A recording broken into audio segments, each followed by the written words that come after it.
दोस्तों आज हम एक्सप्लेन करने वाले हैं एक जबरदस्त एडवेंचर फैंटेसी मूवी की कहानी को, जिसे देखकर आपका दिल खुश हो जाएगा। तो चलिए शुरू करते हैं। कहानी की शुरुआत साल 895 ईस्वी में होती है, जहां नॉर्थ अटलांटिक के ठंडे इलाके में राजा ऑरवेंडिल और उसका सौतेला भाई फ्योल्निर जंग जीतकर लौट रहे होते हैं। उन्होंने जंग में बहुत सारा खजाना लूटा था। जैसे ही राजा खजाने के साथ अपने राज्य पहुंचता है, तो उस राज्य के लोग तहे दिल से उसका स्वागत करते हैं। इसके बाद राजा उसकी पत्नी गुडरून और बेटा एमलेथ से मिलता है। ऑरवेंडिल अपने बेटे एमलेथ को एक खास हार देता है, जो उसने एक राजा को मारकर हासिल किया था। तभी वहां पर राजा का सौतेला भाई फ्योल्निर आता है। राजा उसका स्वागत करता है। इसके बाद फ्योल्निर अपने छोटे बेटे थोरीर से मिलता है, लेकिन तभी दरबार के मस्खरे ने उसका मजाक उड़ा दिया, और जिससे उसका मूड खराब हो गया। जश्न के बाद ऑरवेंडिल अपनी पत्नी को अपना घाव दिखाता है, जो लड़ाई के दौरान मिला था, जिसे देखकर गुडरून परेशान हो जाती है। लेकिन ऑरवेंडिल कहता है कि चिंता मत करो, मैं इतनी जल्दी नहीं मरूंगा, और अगर मरूंगा भी तो युद्ध में लड़ते लड़ते। लेकिन अब वक्त आ गया है एमलेथ को तैयार करने का। अब रात होने पर वो एमलेथ को अपने साथ मंदिर लेकर जाता है। इसके बाद वो दोनों मंदिर के तहखाने में उतरते हैं, जहां एक पुजारी द्वारा आध्यात्मिक रस्म की जाती है। वो उन्हें एक जादुई पानी पीने के लिए देता है। अब राजा और उसका बेटा उस पानी को पी जाते हैं। इस रस्म में एमलेथ को आधिकारिक रूप से पुरुष माना जाता है। इसके बाद एमलेथ को कबीले के नियम सिखाए जाते हैं। फिर उसे एक शपथ दिलाई जाती है कि अगर कभी उसके पिता को दुश्मन मार दें तो उसे उनका बदला लेना होगा। इसी दौरान एमलेथ को भ्रम होता है कि वो हवा में उड़ रहा है। इसके बाद वो अपने पिता के घाव को छूता है, और तभी अचानक उसे उसका वंश वृक्ष दिखाई देने लगता है। अगली सुबह जब दोनों मंदिर से बाहर निकलते हैं, कुछ नकाबपोश योद्धों उन पर अचानक हमला कर देते हैं। अब एमलेथ भी लड़ने की कोशिश करता है, लेकिन राजा ऑरवेंडिल उसे वहां से भाग जाने के लिए कहता है। अब एमलेथ एक चट्टान के पीछे छुप जाता है और देखता है कि दुश्मनों ने उसके पिता को तीरों से छलनी कर दिया है। फिर जब दुश्मनों का लीडर अपना मैनिफेस्टेड हटाता है, तो उसे पता चलता है कि वो फ्योल्निर है। दरअसल फ्योल्निर अपने भाई को खत्म करके खुद राजा बनना चाहता था। फिर वो ऑरवेंडिल को खत्म कर देता है और अपने सैनिकों को आदेश देता है कि एमलेथ को ढूंढकर मार डालो। अब एमलेथ अपनी जान बचाने के लिए जंगल में छुप जाता है, लेकिन तभी फिन्नर नाम का एक सिपाही उसे पकड़ लेता है। लेकिन एमलेथ अपने चाकू से उसकी नाक काटकर भाग जाता है। जब वो अपने गांव पहुंचता है, तो देखता है कि फ्योल्निर के सैनिक राजा के वाबदार लोगों को मार रहे होते हैं, और फ्योल्निर उसकी मां को जबरदस्ती उठाकर ले जा रहा होता है। ये देखकर एमलेथ एक कंबल ओढ़कर वहां से भाग जाता है। तभी वो सिपाही, जिसकी नाक एमलेथ ने काट दी थी, आकर फ्योल्निर को बताता है कि उसने एमलेथ को खत्म कर दिया है। दूसरी ओर एमलेथ एक नाव चुराकर समुद्र के रास्ते भाग निकलता है और कसम खाता है कि एक दिन वो अपने पिता का बदला लेगा और अपनी मां को बचाएगा। इसके बाद हमें कई सालों बाद का सीन दिखाया जाता है, जहां एमलेथ अब बड़ा होकर एक वाइकिंग योद्धा बन चुका है और रूस के कबीलों में गुमनामी की जिंदगी जी रहा होता है। वो अब एक बेहद खतरनाक और क्रूर वाइकिंग्स ग्रुप का हिस्सा है, जो छोटे छोटे गांवों पर हमला करके लोगों को गुलाम बनाकर बेच देते हैं। इसी बीच वो गार्डारिकी नाम के गांव पर हमला कर देते हैं और गांव के सभी योद्धाओं को एक एक करके खत्म कर देते हैं। फिर उस गांव को लूटकर औरतों को गुलाम बनाकर बेच देते हैं। रात होने पर सभी वाइकिंग जीत का जश्न मनाने लगते हैं। वहीं एमलेथ अकेले घूमने निकल जाता है। चलते चलते वो एक मंदिर के पास पहुंच जाता है, जहां उसे सीरियस नाम की चुड़ैल मिलती है।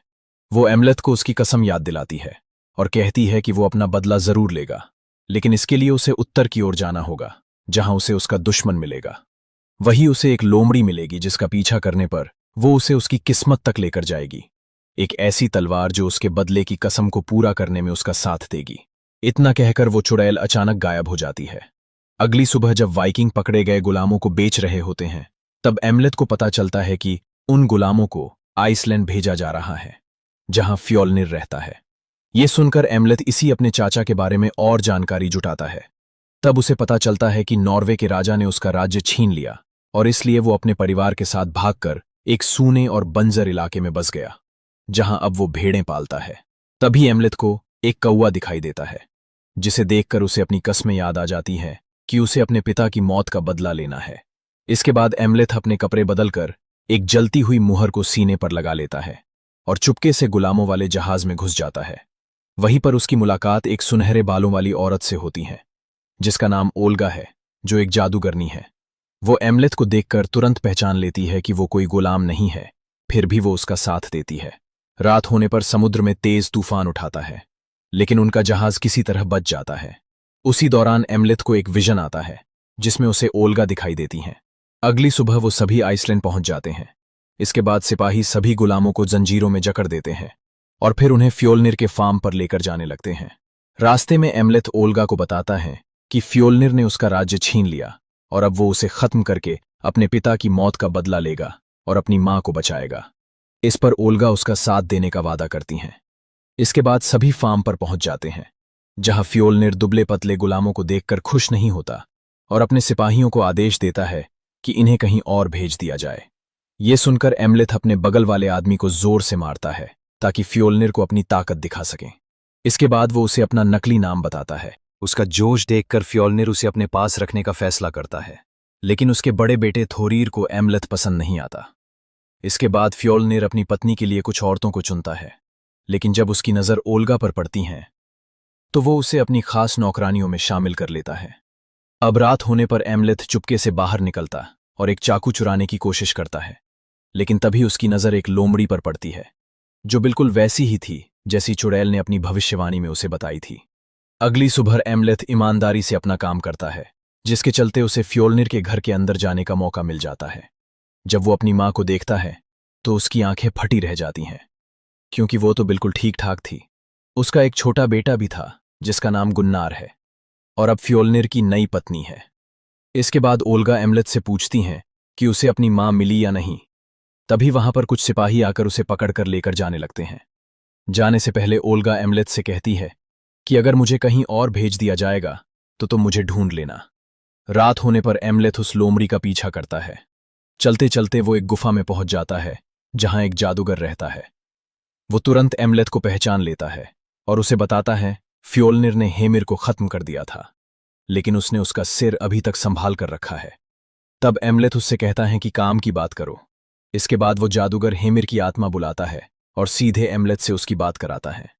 अब हेमिर उसे एक खास तलवार द्रॉगर के बारे में बताता है, जो सिर्फ रात में ही म्यान से बाहर निकलती है, और उसे पाने के लिए एमलेथ को तलवार के मालिक माउंट ड्वेलर से मिलना चाहिए, जो मौत के टीले पर रहता है। साथ ही वो उसे वार्निंग देता है कि उसे सिर्फ पूर्णिमा के दिन ही वहां जाना चाहिए। इसके बाद एमलेथ पूर्णिमा की रात को उस टीले के अंदर जाता है जहां उसे माउंट ड्वेलर का सड़ा हुआ शरीर मिलता है, जिसके पास वो तलवार रखी होती है। अब जैसे ही एमलेथ उस तलवार को उठाने की कोशिश करता है, वो मुर्दा अचानक जाग उठता है और उस पर हमला कर देता है। अब एमलेथ जैसे तैसे अपनी जान बचाने की कोशिश करता है। तभी उसे उस जादूगर की बात याद आती है और वो ड्वेलर को चांद की रोशनी में धकेल देता है। अब जैसे ही ड्वेलर रोशनी में आता है, वो वहीं जम जाता है और तभी एमलेथ उसी की तलवार से उसका सिर काट देता है। लेकिन जैसे ही वो मुड़ता है, अचानक खुद को फिर से शुरुआत वाली जगह पर खड़ा पाता है। अब एमलेथ उस तलवार को उठाता है, लेकिन इस बार वो मुर्दा खुद ही टूट कर बिखर जाता है। इसके बाद एमलेथ वापस फान की ओर लौटता है, लेकिन रास्ते में फ्योल्निर का कुत्ता उसे देख लेता है और उस पर भौंकने लगता है। अब एमलेथ भी कुत्ते की तरह गुर्राता है, जिससे फ्योल्निर को लगता है कि कोई जानवर होगा, और इसलिए वो अपने कुत्ते लेकर वापस मुड़ जाता है। सिपाहियों के चले जाने के बाद वो ओल्गा के पास जाता है, उसके साथ रात बिताने के लिए। लेकिन ओल्गा उसे बताती कि उसका पीरियड चल रहा है, इसलिए वो तैयार नहीं है। इतना कहकर वो फ्योल्निर पर अटैक करने की भी कोशिश करती है, लेकिन फ्योल्निर उसे धक्का दे देता है और फिर वो अपनी नौकरानी को समझाता है कि ओल्गा को समझाओ, वरना उसके साथ तुम भी मारी जाओगी। वही एमलेथ ये सब होते देख रहा होता है और गुस्से में आकर उस पर हमला करने की सोचता है, लेकिन तब तक सूरज निकल चुका होता है, जिस वजह से वो अपनी तलवार बाहर नहीं निकाल पाता, और इसलिए वो उस तलवार को फिर से छिपा देता है और सही वक्त का इंतजार करने लगता है। अगले दिन एमलेथ ओल्गा से मिलता है और उसे बताता है कि उसने उस तलवार को ढूंढ लिया है, जिससे वो अपने दुश्मनों को खत्म कर देगा। ये सुनकर ओल्गा उसकी मदद करने के लिए तैयार हो जाती है, मगर एमलेथ उसे साफ कह देता है कि वो अपनी मां को भी बचाएगा, क्योंकि वो मजबूरी में अपने बेटे गुनार को बचाने के लिए फ्योल्निर की बातों को मानने का नाटक कर रही है। इसके बाद फ्योल्निर अपने परिवार और कुछ गुलामों को लेकर मुखिया के पास जाता है, जहां नाटलेकिर नाम का एक खूनी खेल का आयोजन रखा गया था। इस खेल में 5-5 लोगों की टीम होती है, जिसमें एक बॉल को लकड़ी के खंभे पर मारना होता था। लेकिन ये खेल इतना खतरनाक होता है कि इसमें लोग मर भी जाते हैं। एमलेथ फ्योल्नर की टीम में होता है। खेल शुरू होता है और दोनों टीम के खिलाड़ी बॉल को एक दूसरे से छीनने की कोशिश करते हैं। धीरे धीरे कई खिलाड़ी मारे जाते हैं। आखिरी में सिर्फ एमलेथ और एक तगड़ा खिलाड़ी बचते हैं। फ्योल्नर की टीम लगभग हारने ही वाली थी। ये देखकर गुनार गुस्से में दौड़कर बॉल चुराने जाता है, लेकिन तभी दूसरा खिलाड़ी उसे धक्का देकर जमीन पर गिरा देता है, जिससे एमलेथ का गुस्सा फूट पड़ता है और फिर वो उस खिलाड़ी को मार डालता है। रात होने पर सभी लोग जीत का जश्न मनाते हैं। उसी दौरान थोरीर एमलेथ के पास आता है और उसकी तारीफ करता है और कहता है कि अब से उसे कम काम करना होगा और वो अब दूसरे गुलामों को आदेश भी दे सकता है। साथ ही वो इनाम के रूप किसी एक औरत को भी चुन सकता है। अगर तुम ओल्गा को चाहते हो तो उसे भी चुन सकते हो, क्योंकि वो किसी और को छूने भी नहीं देती। इसके बाद एमलेथ ओल्गा को ढूंढता है और उसे जंगल में लेकर जाता है। फिर दोनों एक दूसरे के करीब आते हैं। अगली सुबह ओल्गा जंगल से कुछ खास मशरूम लेकर आती है, जो दुश्मनों को भ्रमित करने में काम आ सकते हैं। अब एमलेथ उसे अपना प्लान बताता है। फिर जैसे ही रात होती है, एमलेथ घात लगाकर थोरीर के 2 साथियों को खत्म कर देता है और फिर उन्हें टुकड़ों में काटकर सेंटोर जैसी आकृति बना देता है। अगली सुबह जब गुनार अपने दोस्तों के कटे अंगों को झोपड़ी के बाहर लटका देखता है तो गुस्से में तिलमिला उठता है। उसे लगता है कि ये सब क्रिश्चियनों का काम है, लेकिन फ्योल्नर उसे समझाता है कि वो उसके दोस्तों की मौत का बदला जरूर लेगा। इसके बाद वो अपने गुलामों को निगरानी रखने का आदेश देता है। तभी मंदिर की पुजारिन उन डेड बॉडीज को देखकर बताती है कि जख्म इस दुनिया के नहीं है। जिसने भी इन्हें मारा है वो अभी और खून बहाएगा। रात होने पर पुजारिन एक लड़की की बलि चढ़ाने की तैयारी कर रही होती है। उसी बीच एमलेथ आसपास के जानवरों को भौंकने और चीखने के लिए मजबूर कर देता है, जिससे सभी लोग डर जाते हैं। उसी बीच फ्योल्नर के कुत्ते को जब अजीब गंध आती है तो वो पागल हो जाता है और फ्योल्नर पर ही टूट पड़ता है। अब मजबूर होकर फ्योल्नर अपने चाकू से उसे खत्म कर देता है। वहीं दूसरी ओर एमलेथ वहां मची अफरा तफरी का फायदा उठाकर मंदिर में घुस जाता है और उस लड़की को आजाद करके पुजारी को खत्म कर देता है और उसकी लाश को वेदी पर लटका देता है। इसके अगले दिन फ्योल्नर सभी मर्द गुलामों को हमले से रक्षा करने का आदेश देता है। रात होने पर ओल्गा चुपके से मशरूम वाला पाउडर सिपाहियों के खाने में डाल देती है। जैसे ही सिपाही उस खाने को खाते हैं, मशरूम अपना असर दिखाने लगता है। फ्योल्नर के सभी आदमी पागल होकर खुद की जान लेने लगते हैं। उसी बीच एमलेथ ओल्गा से मिलता है और उससे कहता है कि कल सुबह भागने के लिए तैयार रहना। फिर वो छुपकर फ्योल्नर के घर में घुस जाता है और अपनी मां को अपना असली चेहरा दिखाता है।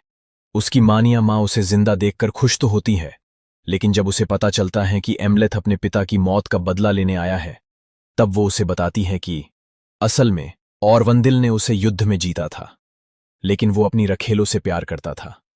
वो सिर्फ उसकी गुलाम थी और एमलेथ उसकी मजबूरी। वो उससे प्यार नहीं करती थी, बल्कि उसी ने फ्योल्नर से राजा को मारने की विनती की थी। तब एमलेथ उससे कहता है कि जिस दिन फ्योल्नर ने मेरे पिता को खत्म किया था, आप चीख रही थी। इस पर गुडरुन उसे बताती हैं कि वो चीख नहीं रही थी, हंस रही थी, क्योंकि आखिरकार वो उस आदमी के साथ थी जिसे वो सच में चाहती थी। ये सुनकर एमलेथ गुस्से में तिलमिला उठता है और कहता है कि उसे अपनी मां को भी मार देना चाहिए, लेकिन तभी गुडरुन उसे बहकाने की कोशिश करती है और कहती है कि अगर वो फ्योल्नर और थोरिर को खत्म कर देगा तो वो एमलेथ उसका अगला राजा बनेगा। फिर वो उसके साथ राज करेगी। लेकिन एमलेथ उसके झांसे में नहीं आता और उसे धक्का देकर वहां से निकल जाता है और गुस्से में थोरिर को उसके बिस्तर में ही मार देता है। इसके बाद वो ओल्गा से मिलता है और उसे बताता है कि उसकी मां उसकी पहचान जान चुकी है, इसलिए अब वो पहाड़ियों में छुपने जा रहा है। लेकिन कल वो फ्योल्नर खत्म करके यहां से भाग जाएंगे। इतना कहकर एमलेथ ओल्गा को वही छोड़कर भाग जाता है। अगली सुबह जब फ्योल्नर अपने बेटे थोरिर की लाश को देखता है तो गुस्से से पागल हो जाता है, क्योंकि दुश्मन ने उसके दिल को भी निकाल दिया था। अब गुडरुन उसे बताती है कि यह काम किसी काली शक्ति ने नहीं किया है, बल्कि एमलेथ ने थोरिर को मारा है। अब फ्योल्नर गुलामों को मारकर सच उगलवाने की कोशिश करता है और जैसे ही वो ओल्गा को मारने वाला होता है, एमलेथ उसके सामने आ जाता है और उससे कहता है, अपने बेटे का दिल चाहिए तो ओल्गा को छोड़ दो। इसके बाद वो उसे अपनी पहचान बताता है। अब फ्योल्नर अपने सिपाहियों के साथ उस पर हमला कर देता है। वहीं एमलेथ उनसे लड़ने की बजाय ओल्गा को भागने का मौका देता है और खुद को पकड़वा देता है।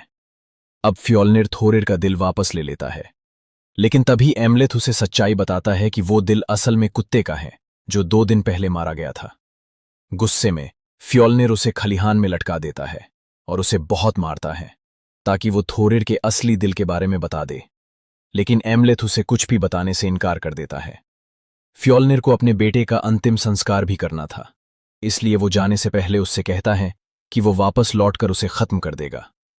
वही एक सिपाही एमलेथ की तलवार उठाकर उसे निकालने की कोशिश करता है, लेकिन वो तलवार उससे नहीं खुलती, इसीलिए वो उसे वहीं फेंक कर चला जाता है। सबके चले जाने के बाद कुछ कौवे वहां पर आ जाते हैं और एमलेथ के हाथों की रस्सी काट देते हैं, जिससे वो आजाद हो जाता है।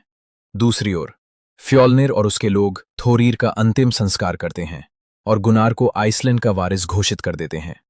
इसके बाद वो सभी एमलेथ को मारने के लिए अस्तबल में लौटते हैं, लेकिन तब तक एमलेथ भाग चुका था। दूसरी तरफ एमलेथ को एक विजन आता है जिसमें वो एक घोड़े पर बैठा है जिसे एक वैल्किरी स्वर्ग लेकर जा रही है। लेकिन जब उसकी आंख खुलती है तो उसे पता चलता है कि असल में ओल्गा ने उसकी जान बचाई है। ओल्गा के वापस लौट कर आने पर एमलेथ फैसला करता है कि वो अपना बदला भूलकर उसके साथ कहीं दूर भाग जाएगा। उसके कुछ रिश्तेदार ऑर्कनी में रहते हैं और वो दोनों वहीं रहकर अपनी जिंदगी की नई शुरुआत करेंगे। ये सुनकर ओल्गा बेहद खुश हो जाती हैं। इसके बाद वे दोनों घोड़े पर बैठकर निकल पड़ते हैं। समुद्र किनारे पर उन्हें एक जहाज मिल जाती है जो फ्योल्निर और उसके परिवार को लेने आई थी।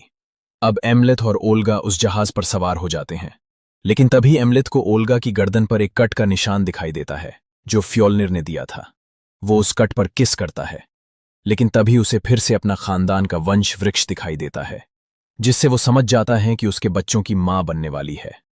ये खबर जानकर एमलेथ खुश हो जाता है, लेकिन फिर उसे डर सताने लगता है कि जब तक फ्योल्निर जिंदा है उसके बच्चे कभी सुरक्षित नहीं रहेंगे। तभी उसे याद आता है कि जादूगर ने उससे कहा था कि उसे अपने परिवार और अपने दुश्मनों में से किसी एक को चुनना पड़ेगा। अब एमलेथ फैसला करता है कि वो अपना बदला लेकर ही रहेगा। इसके बाद वो ओल्गा को अपना लॉकेट देता है ताकि उसका भविष्य सुरक्षित रहे। ओल्गा उसे बहुत रोकने की कोशिश करती हैं, लेकिन एमलेथ उसकी एक नहीं सुनता और अचानक जहाज से कूदकर वापस लौट जाता है, जिससे ओल्गा बहुत दुखी हो जाती हैं। रात होने पर एमलेथ चुपके से फ्योल्निर के फार्म में घुस जाता है और उसके सिपाहियों पर टूट पड़ता है। फिर वो फिनर के पास जाता है और उसे भी बेरहमी से मार डालता है। इसके बाद वो सभी गुलाम औरतों को आजाद कर देता और फिर फ्योल्निर के घर में घुसकर उसे ढूंढने लगता है। तभी गुड्रुन अचानक तलवार लेकर उस पर अटैक कर देती हैं, लेकिन एमलेथ उसे आसानी तलवार घोंप कर मार देता है। तभी गुनार पीछे से आकर एमलेथ की पीठ पर छुरा घोंपने लगता है। तब एमलेथ उसे एक ही वार में खत्म कर देता है। तभी फ्योल्निर आता है और अपनी पत्नी और बेटे की लाशें उठाकर कहता है कि वो उसे नर्क के दरवाजे पर मिलेगा और उसे खत्म कर देगा। अब एमलेथ भी उसके पीछे पीछे ज्वालामुखी की ओर बढ़ता है। दूसरी ओर सभी गुलाम मिलकर फ्योल्निर के फार्म को जला देते हैं। वहीं एमलेथ को रास्ते में उसकी मां और गुनार की लाशें मिलती हैं। वो उन्हें अंतिम विदाई देता है। इसके बाद वो फ्योल्निर से मिलता है। फिर उन दोनों में जबरदस्त फाइट होने लगती हैं। दोनों बहुत ताकतवर योद्धा थे, लेकिन एमलेथ पहले से घायल होता है, इसलिए फ्योल्निर उस पर भारी पड़ने लगता है। लेकिन एमलेथ हार नहीं मानता और दोबारा उठ खड़ा होता है और पूरी ताकत से लड़ने लगता है। आखिर में दोनों योद्धा एक दूसरे को एक ही समय पर खत्म कर देते हैं। उसी दौरान एमलेथ को फिर से एक विजन दिखाई देता है जिसमें ओल्गा जुड़वां बच्चों के साथ सुरक्षित है। फिर एक वल्किरी आती है और उसकी आत्मा को स्वर्ग की ओर ले जाती है। और इसी के साथ ये शानदार मूवी यहीं पर खत्म हो जाती है।